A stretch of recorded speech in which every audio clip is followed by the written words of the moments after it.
Banyak dari kita tentu tahu istilah ngaret, sebuah habit, kebiasaan buruk yang umumnya terjadi di masyarakat kota dengan segala kesibukannya. Apakah kamu salah satu orang yang suka ngaret?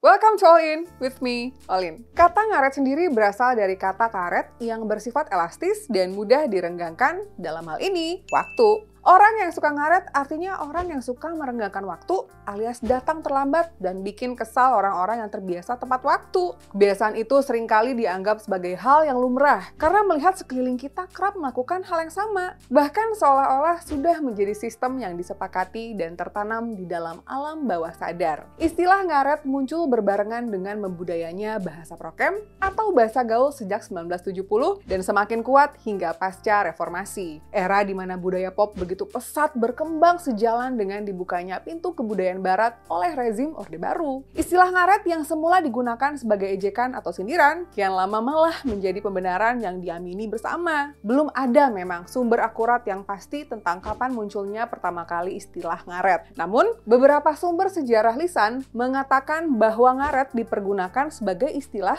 jam karet, menjadi pertanda sebuah era di mana model jam tangan dengan tali karet muncul dan menjadi pilihan. Hal ini dapat menjelaskan istilah ngaret mungkin muncul di era sebelum 1970-an, di mana jam bertali karet belum bermunculan. Secara budaya, habit atau kebiasaan ngaret sendiri mulai bisa dirasakan sejak era generasi flower atau hippies masuk ke Indonesia. Sebuah zaman pergerakan anti perang Vietnam yang membawa nuansa perlawanan anak muda tersendiri. Dari sanalah kelak memicu terjadinya peristiwa Malari yang menandai protes pertama pada Orde Baru. Istilah anti kemapanan pun mulai santer di telinga. Meskipun berdampak kuat bagi kreativitas dan kebebasan, tapi yang patut disayangkan, nuansa tersebut juga membawa kesan gaya hidup santai. Banyak kuliah dan sekolah anak-anak muda waktu itu mulai terbengkalai. Meskipun semangat belajar sangat kuat, ya mereka cerdas, tapi kurang disiplin. Vibes itu bisa kita rasakan pada lirik-lirik lagu maupun kisah-kisah dalam novel dan film populer di zaman itu. Pada mulanya budaya ngaret itu dijadikan sikap protes atau perlawanan anak-anak muda oleh pelajar dan mahasiswa. Menunda kelulusan kuliah atau cabut pelajaran menjadi dua budaya yang marak. Perlawanan atau protes tersebut terjadi justru karena satu hal fundamental, kurang menariknya sistem pendidikan Indonesia di benak mereka. Jenuh dikejar tugas dan isinya hafalan melulu.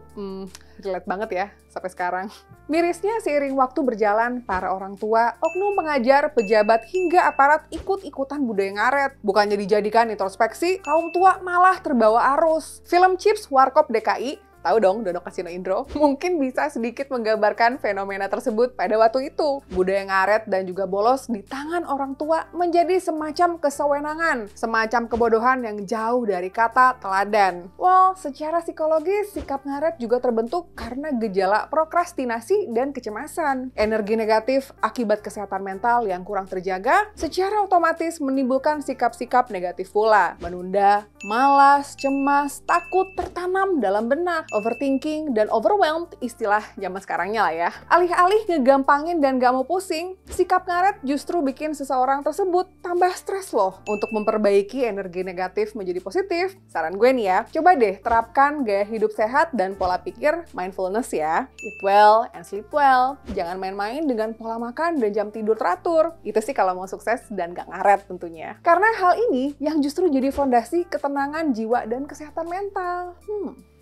Kayaknya menarik ya untuk gue bahas khusus tentang hal ini. Next time ya. Selain melelahkan bagi diri sendiri, habit ngaret juga dapat menularkan energi negatif pada orang sekitar yang bersangkutan. Karena ngaret dapat mengganggu jadwal yang telah disusun sebelumnya dan akhirnya memaksa memakan waktu untuk mengerjakan hal produktif lainnya. Ngaret jelas menyebabkan kemunduran waktu, menjadikan kita yang harusnya menyelesaikan 5 agenda hanya menjadi 3 agenda saja. Itu misalnya ya. Sehingga orang ngaret biasanya akan dicap sebagai orang yang tidak menghargai waktu. Bahkan juga tidak menghargai orang lain yang telah berusaha menghargai waktu. Rasanya menyebalkan banget ya, udah berusaha datang tepat waktu, tapi sekeliling kita masih aja terlambat. Lalu jadi muncul deh di benak untuk mengabaikan ketepatan waktu. Jadi mikir deh, besok-besok giliran gue aja deh yang terlambat, biar tahu gimana kesalnya menunggu. Pikiran kerdil itu kan yang sebaiknya dibuang jauh-jauh. Dengan pola pikir seperti itu, fenomena ngaret tidak akan pernah usai. Sebaliknya, tetaplah menunjukkan kedisiplinan dan manajemen waktu yang baik agar yang datang terlambat menjadi sungkan dan malu. So, stop budaya ngaret dengan bilang OTW, tapi padahal masih andukan ya.